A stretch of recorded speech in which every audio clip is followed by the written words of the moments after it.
एक तरफ अमेरिका का चैलेंज है और इस बीच भारत के पड़ोस में बवाल मच गया नेपाल में। और आप ये भी देखिए इंडी गठबंधन के नेता इस आग में अपने लिए सियासी फायदा भी देखने लगे। जैसे शिवसेना यूबीटी के सांसद संजय राउत ने कहा कि नेपाल जैसी स्थिति किसी भी देश में पैदा हो सकती है, सावधान। ये क्या कहने का मतलब है बॉस कि नेपाल जैसी स्थिति किसी भी देश में हो सकती है? भारत माता की जय, वंदे मातरम। इसी तरह समाजवादी पार्टी के नेता आईपी सिंह ने लिखा कि आज नेपाल कल भारत का नंबर है। नेपाल में भीड़ का आज जो गुस्सा दिखा उससे कोई बचने वाला नहीं। जिस तरह से संसद भवन को जेनजी ने फूंक डाला उससे घंटों तक संसद भवन जलता रहा। जबरदस्त धुआं कई घंटों तक दिखा। सिंह दरबार, जहां सारे मंत्रियों के ऑफिस हैं, जहां से नेपाल की पूरी सरकार चलती है, वहां पर कब्जा कर लिया गया और वहां तोड़फोड़ की गई। देखिए कैसे संसद जल रही है नेपाल की। नेपाल के सुप्रीम कोर्ट को जेनजी ने फूंक दिया। इनकम टैक्स के ऑफिस पर हमला कर दिया। कोई ऐसा सरकारी संस्थान नहीं था जहां अटैक नहीं हुआ। नेपाल में बवाल की एक एक तस्वीर आपको दिखा रहा हूं, लेकिन पहले नेपाल की संसद के भीतर से टाइम्स नाउ नव भारत की एक्सक्लूसिव रिपोर्ट देखिए कि संसद के अंदर क्या हो रहा था। फिर बताऊंगा कि कैसे नेपाल के राष्ट्रपति का घर भी नहीं बच पाया और किस महिला को जिंदा जला दिया गया। तो देखिए किस तरीके से अभी भी जो है कमरों में आग लगी हुई है, अभी भी ये सब कुछ जल रहा है। और ये तमाम लोग जो यहाँ पे पहुंचे हुए हैं, वो उनका मानना है कि जो उम्मीद थी, जिसके लिए लड़ाई थी, वो पूरा कर ली है। देखिए ये गाड़ियां हैं जो आग के हवाले कर दी गई हैं। इसके अलावा देखिए कमरों के अंदर आग है। बिल्कुल हर तरफ जो है आग ही आग है। आपको आग और धुआं, यही दो चीजें जो है ये पूरे पार्लियामेंट के अंदर दिखाई देंगी। जो संसद है उसको आग के हवाले कर दिया गया है इस वक्त। और लगातार ये तस्वीरें आपको यहां दिखाई देगी। हर तरफ आग और धुआं है। ये हालात जो है वो नेपाली संसद का है, जो पार्लियामेंट हाउस है इनका, वहां के हालात है। ये व्यवस्था परिवर्तन की बात कर रहे हैं और पूरे परिवर्तन में आपको दिखाई देगा किस तरह से पूरे इस इलाके को आग के हवाला किया। देखिए पूरा जो है आपको सिर्फ धुआं ही धुआं दिखाई देगा हर तरफ। सिर्फ संसद भवन की बात नहीं है, भीड़ ने तो वहां के राष्ट्रपति का घर भी नहीं छोड़ा।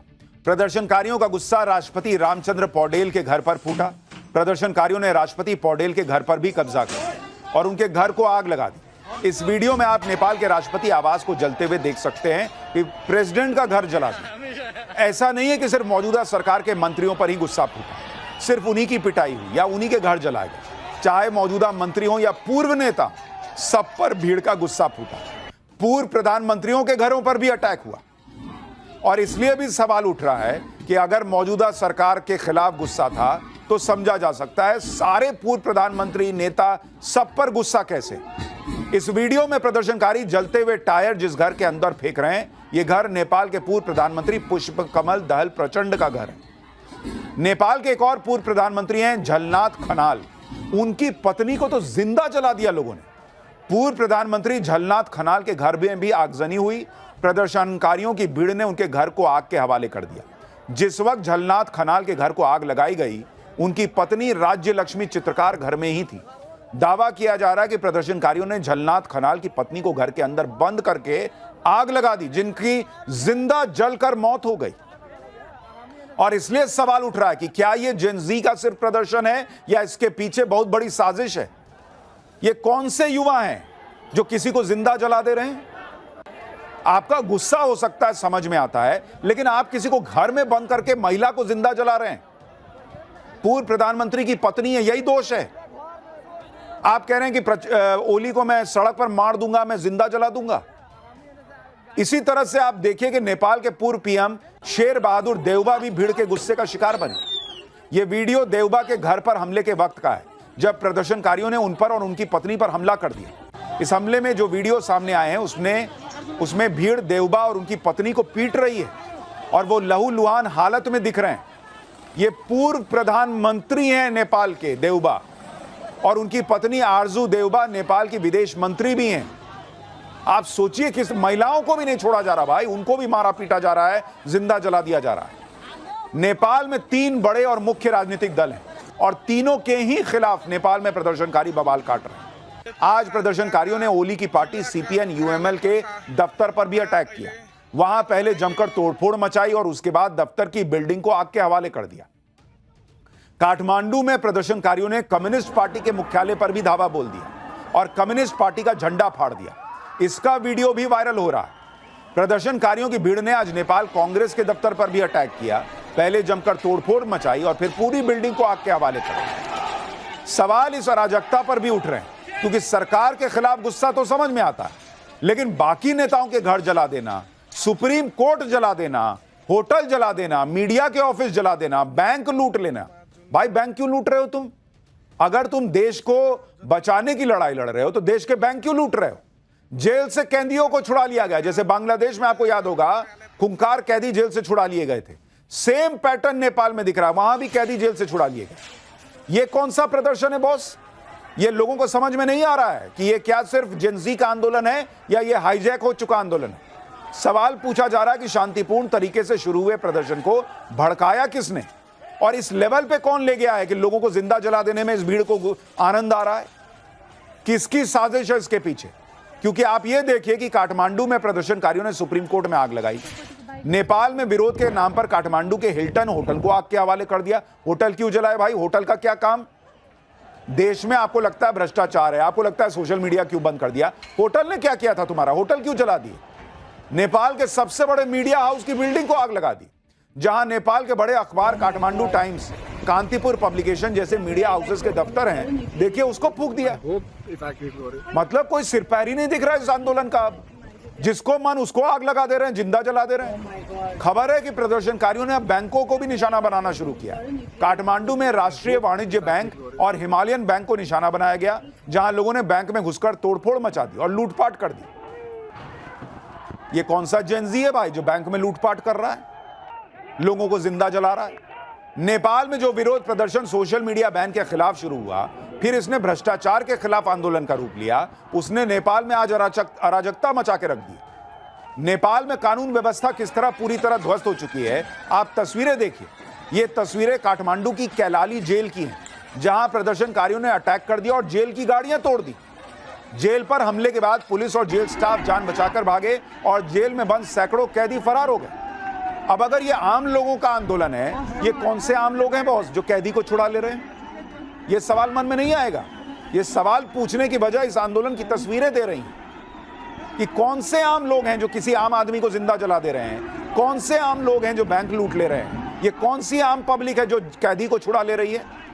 नेपाल के कोटेश्वर में तैनात 3 पुलिस अधिकारियों की प्रदर्शनकारियों ने बेरहमी से हत्या कर दी। ये कौन सी पब्लिक है बॉस जो पुलिस को मार दे रही है? आम पब्लिक हत्यारी बन गई। कई जगह पर पुलिस वालों से प्रदर्शनकारियों ने हथियार छीनने की कोशिश की। आप देखिए बंदूक छीन लिया इन लोगों ने। सवाल उठ रहा है कि नेपाल के लोग अगर सरकार और पॉलिटिकल सिस्टम से गुस्सा है तो प्रदर्शन के नाम पर कानून व्यवस्था को चुनौती क्यों दी जा रही है? और कौन सी नॉर्मल पब्लिक होती है बॉस जो किसी को भी मार देती है? आम आदमी का हाथ कांपेगा किसी को जिंदा जलाने में, ये लोग जिंदा जला दे रहे हैं। इन सवालों को हवा देने वाले वीडियो भी सोशल मीडिया पर पोस्ट किए जा रहे हैं। आप वीडियो देखिए जिसमें शांतिपूर्ण प्रदर्शन चल रहा था, फिर इन लोगों के पीछे अचानक से सैकड़ों बाइकों का रेला आ गया। ये देखिए बाइक। कहा जा रहा है कि नेपाल में पहले शांतिपूर्ण प्रदर्शन शुरू हुआ था। उग्र और हिंसक बनाने में इन बाइक सवारों का हाथ है, जिन्होंने शांतिपूर्ण प्रदर्शन को हाईजैक करके हिंसा मचानी शुरू कर दी। और इसलिए नेपाल में जो हो रहा है उसको लेकर सवाल उठ रहे हैं कि क्या इसके पीछे बहुत बड़ी साजिश है और क्या यह साजिश भारत को भी निशाना बनाएगी। नेपाल को इस तरह से जलाने के लिए क्या कहीं से ऑर्डर आया? क्या कोई सीक्रेट ताकतें इसके पीछे लगी हुई हैं? नेपाल में आगे क्या होने वाला है, अब इन सब पर बातें हो रही हैं। इसी बीच नेपाल के एक नाम की बड़ी चर्चा हो रही है और दावा किया जा रहा है कि यही नेपाल का अगला पीएम होगा। कहा जा रहा है कि नेपाल के युवा बालेन्द्र शाह को नए पीएम के तौर पर देखना चाहते हैं। ये बालेन्द्र शाह हैं। बालेन्द्र शाह बालेन शाह के नाम से जाने जाते हैं। बालेन शाह काठमांडू के मेयर हैं। जेएनसी प्रदर्शन में जब सड़कों पर युवा उतरे तो बालेन ने फेसबुक पर लिखा था कि उनका पूरा सपोर्ट प्रदर्शनकारियों के साथ है। अब यह समझिए कि बालेन शाह है कौन और क्यों नेपाल के युवाओं को बालेन शाह में ही भविष्य का नेता दिख रहा है। बालेन शाह ने राजनीति में आने से पहले एक रैपर और कलाकार के तौर पर अपनी पहचान बनाई थी। रैप के जरिए युवाओं के मुद्दों को, उनकी परेशानियों को आवाज दी। इस वजह से बालेन शाह युवाओं में बहुत मशहूर हैं। बालेन शाह ने सिविल इंजीनियरिंग में अपना करियर बनाया। साल 2022 में वो मेयर का चुनाव निर्दलीय लड़े और बड़ी बड़ी पार्टियों को हराकर चुनाव जीता। दावा है कि मेयर के तौर पर उन्होंने साफ सफाई, स्कूली शिक्षा में सुधार पर काम किया।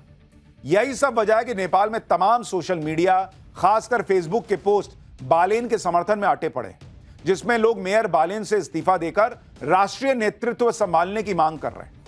सेम वही पैटर्न दिख रहा है जो बांग्लादेश में था, जहां मोहम्मद यूनुस के लिए कहा जा रहा था कि बॉस आप संभालिए। जेन जी अपनी टाइमलाइन पर प्रिय बालेन अभी नहीं तो फिर कभी नहीं लिखकर उन्हें एक नई राजनीतिक पार्टी बनाने और देश को नई दिशा देने की गुजारिश कर रहे हैं। बालेन शाह उस वक्त भारत में चर्चा में आ गए थे जब उन्होंने भारत की फिल्म आदि पुरुष की रिलीज पर रोक लगा दी थी, क्योंकि फिल्म में माता सीता को भारत की बेटी कहा गया, लेकिन कोर्ट में उनका आदेश नहीं टिका। इसके अलावा बालेन शाह वो व्यक्ति हैं जो अपने ऑफिस में ग्रेटर नेपाल का मैप लगाते हैं, जिसमें उत्तराखंड, हिमाचल प्रदेश और सिक्किम के कुछ हिस्सों को नेपाल का बताया गया है। इसके अलावा जब KP Sharma Oli SCO meeting के लिए चीन जाने वाले थे तो बालेन ने यह मांग रखी थी कि केपी शर्मा ओली लिपुलेख का मुद्दा चीन के सामने उठाएं। लिपुलेख भारत का हिस्सा है जिससे नेपाल अपना बताने में लगा हुआ है।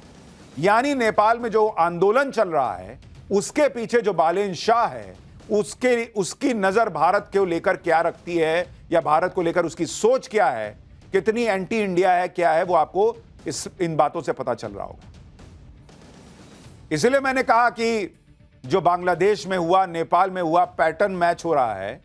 क्या बड़ी साजिश तो नहीं है, कहीं इसके पीछे डीप स्टेट तो नहीं है। बालेन शाह के बारे में एक और दिलचस्प चीज है कि वो सिर्फ नेपाल ही में ही नहीं, इंटरनेशनली भी बहुत मशहूर है। कुछ लोग तो उन्हें अमेरिका का भी करीबी बताते हैं। साल 2024 में बालेन शाह ने नेपाल में अमेरिका के राजदूत से मुलाकात भी की। साल 2023 में बालेन शाह को टाइम मैगजीन ने टॉप 100 उभरते नेताओं की लिस्ट में डाला था। सिर्फ इतना ही नहीं, न्यूयॉर्क टाइम्स ने बालेन की तारीफ वाला आर्टिकल छापा था। यानी बालेन शाह को अमेरिका बहुत पंप करता रहा है, और इसलिए सवाल उठ रहा है कि क्या जो कहा जाता है कि अमेरिका ने, डीप स्टेट ने पहले बांग्लादेश में अपना आदमी बैठाया मोहम्मद यूनुस, और अब क्या नेपाल में अमेरिका अपना आदमी बैठाना चाह रहा है बालेन शाह। लेकिन भारत के लिए इसका क्या मतलब है? बालेन शाह हो, नेपाल हो, उससे भारत का क्या कनेक्शन? देखिए, नेपाल में जो कुछ हो रहा है उससे भारत के लिए कितना बड़ा खतरा है यह आपको समझना होगा। भारत के चिकन स्नेक के लिए कैसे दो फ्रंट से खतरा बढ़ गया है, जिसकी बात हमने सबसे पहले की थी। आपको फिर से वो मैप दिखाता हूं जो भारत का चिकन स्नेक कहा जाता है और कहां पर है, यह आपको समझना होगा। जरा इसको, मैप को दिखाइए। अब आप इस तस्वीर को देखिए, भारत का मैप है, और ये जो आपको तस्वीर दिखा रहा हूं ये भारत का चिकन स्नेक है। ये बहुत संकरा सा इलाका है। इसको जरा जूम करके दिखाइए इस हिस्से को।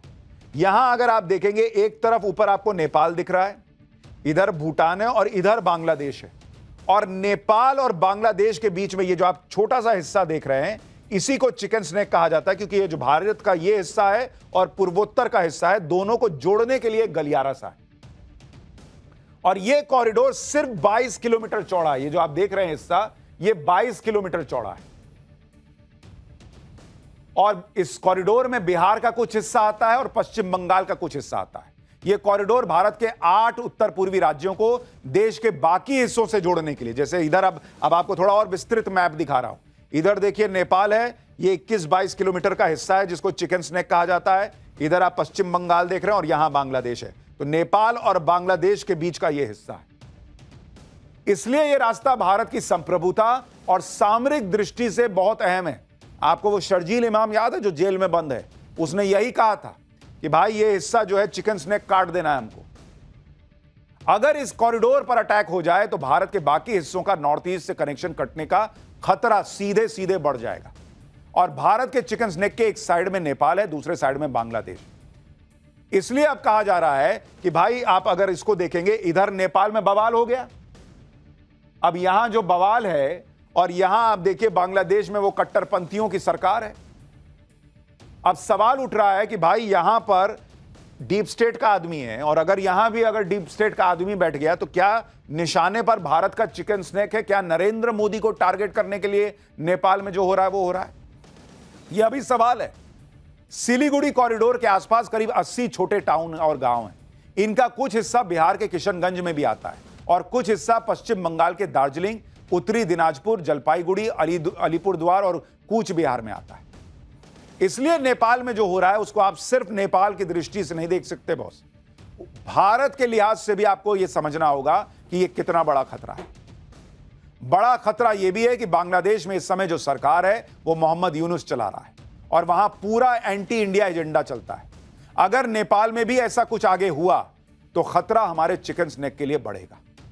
और क्या अगर इसके पीछे डीप स्टेट है तो मोदी को न झुका पाने वाला डीप स्टेट क्या अब इस तरह से कुछ साजिश रच रहा है?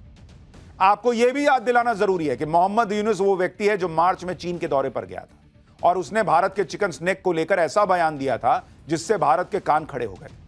मोहम्मद यूनुस ने तब भारत के चिकन स्नैक का जिक्र किया था और कहा था कि भारत के 7 राज्य हैं, भारत के पूर्वी हिस्से जिन्हें 7 सिस्टर्स कहा जाता है, यह भारत के लैंड लॉक्ड क्षेत्र हैं। समंदर तक उनकी पहुंच का कोई रास्ता नहीं है। इस क्षेत्र के लिए समंदर के अकेले संरक्षक हम यानी बांग्लादेश है। मोहम्मद यूनुस की इस टिप्पणी को भारत के चिकन नेक से जुड़े खतरे के तौर पर देखा गया था और इस टिप्पणी पर बड़ा विवाद हुआ था। आप कड़ियां जोड़िए बॉस, अभी कुछ महीने पहले यह चिकन स्नैक की बात करता है मोहम्मद यूनुस, फिर आप देखिए कि पिछले महीने अगस्त में ही पाकिस्तान के डिप्टी पीएम और विदेश मंत्री इशाक डार, वो भाई बांग्लादेश गया हुआ था। यानी बांग्लादेश और पाकिस्तान मिलकर खिचड़ी पका रहे। 13 साल में यह पहला मौका था जब पाकिस्तान के विदेश मंत्री बांग्लादेश की यात्रा पर गए, वो भी तब जब ऑपरेशन सिंदूर में भारत ने पाकिस्तान की जमकर धुलाई की थी। इसी को देखते हुए पाकिस्तान और बांग्लादेश ने बरसों पुराने कड़वे रिश्तों को बुलाकर तेजी से रिश्तों को मजबूत करना शुरू किया। लेकिन आपके मन में यह सवाल आ रहा होगा कि पाकिस्तान बांग्लादेश को अपने साथ मिलाकर क्या ही कर लेगा, उसे क्या हासिल हो जाएगा? इस सवाल का जवाब है भारत का चिकन स्नैक। इतना ही नहीं, पिछले महीने अगस्त में ही असम के सीएम हेमंत बिस्वा शर्मा ने भी चिकन स्नैक पर मंडरा रहे खतरे की बात कही। असम के मुख्यमंत्री ने कहा था कि बांग्लादेशी कट्टरपंथियों का एक वर्ग चिकन स्नैक कॉरिडोर को कमजोर किए जाने के मकसद से उन भारतीय नागरिकों को भड़काने की कोशिश कर रहा है जो सालों पहले पड़ोसी देश से पलायन करके यहां आए थे। सीएम ने दावा किया था कि सीमावर्ती क्षेत्रों, विशेष तौर से धुबरी जिले में लोगों को उनकी मौलिकता की याद दिलाने के लिए एक साजिश रची जा रही है। मुख्यमंत्री ने कहा कि चिकन स्नैक और उसके आसपास रहने वाले अधिकतर लोग मूल रूप से बांग्लादेश से आए थे और बाद में उन्होंने अपने यहां आने के साल के आधार पर भारतीय नागरिकता ले ली। आने वाले दिनों में यह एक बहुत गंभीर सुरक्षा का खतरा बनने वाला है। धुबरी में स्थिति बहुत नाजुक है। आप असम के मुख्यमंत्री के इस बयान से समझ सकते हैं कि कैसे भारत का चिकन स्नैक बांग्लादेश की साइड से तो सीधे सीधे निशाने पर है और अब नेपाल में उठापटक के बाद भारत का चिकन स्नैक दोनों तरफ से घिर गया है। अब आप यह भी समझिए कि नेपाल और बांग्लादेश के कौन से हिस्से हैं जो सिलीगुड़ी कॉरिडोर से अटैच होते हैं और कैसे नेपाल में उथल पुथल सीधे चिकन स्नैक के लिए खतरा है। सिलीगुड़ी के पास भारत की साइड से पानी टंकी है और नेपाल की साइड से काकर भिट्टा। यह बॉर्डर ट्रेड और ट्रैवल के लिए बहुत अहम रूट है। यह भारत और नेपाल के बीच एक लोकप्रिय रास्ता है। पानी टंकी का इलाका पश्चिम बंगाल में है, जबकि नेपाल में काकर भिट्टा का इलाका नेपाल के झापा जिले में आता है। और कमाल की बात यह है कि केपी शर्मा ओली भी झापा जिले से ही आते हैं। यानी सिलीगुड़ी कॉरिडोर से नेपाल के बीच अच्छी कनेक्टिविटी है, ट्रेड और ट्रैवल का रूट है। इस वजह से नेपाल में अगर उथल पुथल मची तो भारत के चिकन स्नैक पर खतरा बढ़ जाएगा। यानी यह क्लियर है कि बांग्लादेश की नजर भारत के चिकन स्नैक पर तो है। यह भी क्लियर है कि पाकिस्तान बांग्लादेश से नजदीकी बढ़ा रहा है ताकि भारत को परेशान किया जा सके। अगर बांग्लादेश में शेख हसीना की सरकार होती तो भारत को परेशान होने की जरूरत नहीं थी। शेख हसीना ने अपने टाइम पर भारत विरोधी कट्टरपंथियों की आवाज को टाइट करके रखा हुआ था, लेकिन बांग्लादेश में उनकी सरकार गिरा दी गई। उनके तख्ता पलट के पीछे अमेरिका के डीप स्टेट का हाथ बताया गया।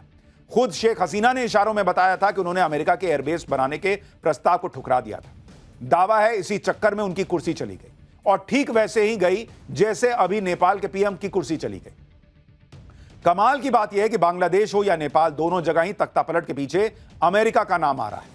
और यह बात भी किसी से छिपी नहीं है कि जो देश या नेता अमेरिका से भिड़ते हैं, अमेरिका उनकी कुर्सी छीनने के लिए पर्दे के पीछे खेल करता है। पीएम मोदी के सामने चैलेंज इसलिए भी बढ़ गया है क्योंकि वो अमेरिका से एक आर्थिक युद्ध भी लड़ रहे हैं। यह टैरिफ वाला युद्ध है जिसे अमेरिकी राष्ट्रपति ने शुरू किया और अब ट्रंप के सहयोगी भारत को लगातार टारगेट कर रहे हैं। ट्रंप के ट्रेड सलाहकार पीटर नवारो ने एक बार फिर भारत के खिलाफ जहर उगला है। पीटर नवारो ने धमकी भरे लहजे में कहा है कि भारत को कभी तो अमेरिका की बात माननी होगी। ऐसा नहीं हुआ तो भारत को रूस और चीन के साथ खड़ा नजर आना होगा और यह भारत के लिए अच्छा नहीं होगा। पीटर ने कल हुई ब्रिक्स की बैठक को लेकर भी जहर उगला और कहा कि इनमें यानी ब्रिक्स से कोई भी देश अमेरिका को सामान बेचे बिना टिक नहीं पाएगा। जब वे अमेरिका को सामान बेचते हैं तो वो वैम्पायर की तरह होते हैं जो अपनी अनुचित व्यापार प्रथाओं से हमारा खून चूस रहे होते हैं।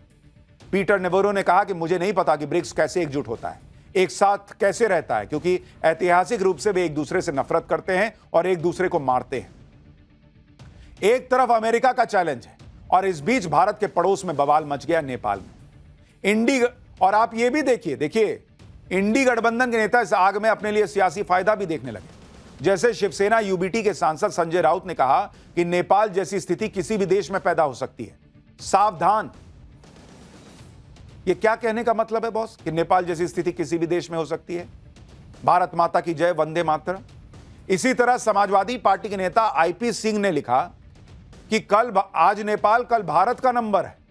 आईपी सिंह ने कहा कि 75+ तानाशाह हटाओ, हिंदुस्तान बचाओ। 90% बेरोजगार युवा घर घर बैठा है, युवाओं जागो और सत्ता संभालो। 75+ तानाशाह सत्ता नहीं छोड़ना चाहता। 16,000 करोड़ के विमान से हर महीने विदेश यात्रा पर अरबों रुपए फूकता है। यानी इंडी गठबंधन के नेता नेपाल में जो हो रहा है उसमें भारत में अपने लिए अपॉर्चुनिटी देख रहे हैं क्या? भारत के युवाओं को भड़का रहे हैं क्या? बांग्लादेश में तख्ता पलट के वक्त इंडी गठबंधन के नेता ऐसे ही बयान दे रहे थे, लेकिन बांग्लादेश की आग की आंच को पीएम मोदी ने भारत तक पहुंचने ही नहीं दिया। यानी नरेंद्र मोदी को हर तरफ से घेरने की कोशिश की जा रही है। और इसलिए हमने कहा कि यह चिकन स्नैक का मुद्दा बड़ा इंपॉर्टेंट है, क्योंकि बांग्लादेश में कट्टरपंथी, नेपाल में अगर डीप स्टेट का आदमी बैठ गया, उधर मुनीर वहां ट्रंप को पूरा मक्खन लगा रहा है, ये लोग नरेंद्र मोदी को झुका नहीं पा रहे, भारत को झुका नहीं पा रहे, तो किसी भी लेवल पे जा सकते हैं बॉस। लेकिन जहां तक चिकन स्नैक की बात है, नरेंद्र मोदी ने चिकन स्नैक के लिए तगड़ी तैयारी भी कर रखी है। सिलीगुड़ी कॉरिडोर पर भारत की सुरक्षा लेयर बहुत मजबूत रखी गई है। भारतीय सेना इस कॉरिडोर को अपनी सबसे मजबूत डिफेंस लाइन बताती है। इस कॉरिडोर के ही त्रिशक्ति कॉर्प्स का हेडक्वार्टर भी है। इस चिकन नेक की निगरानी के लिए भारतीय सेना ने state of the art weaponry system लगा रखा है। भारत ने इस संवेदनशील क्षेत्र की निगरानी के लिए राफेल, ब्रह्मोस और S-400 भी तैनात किया हुआ है। यही नहीं, भारत की सेना ने यह भी संदेश दे दिया है कि यह इलाका उसकी कमजोरी नहीं, उसकी ताकत है। भारत ने 8 और 9 मई को इसी चिकन स्नैक पर तिस्ता प्रहार नाम से युद्धाभ्यास भी किया था।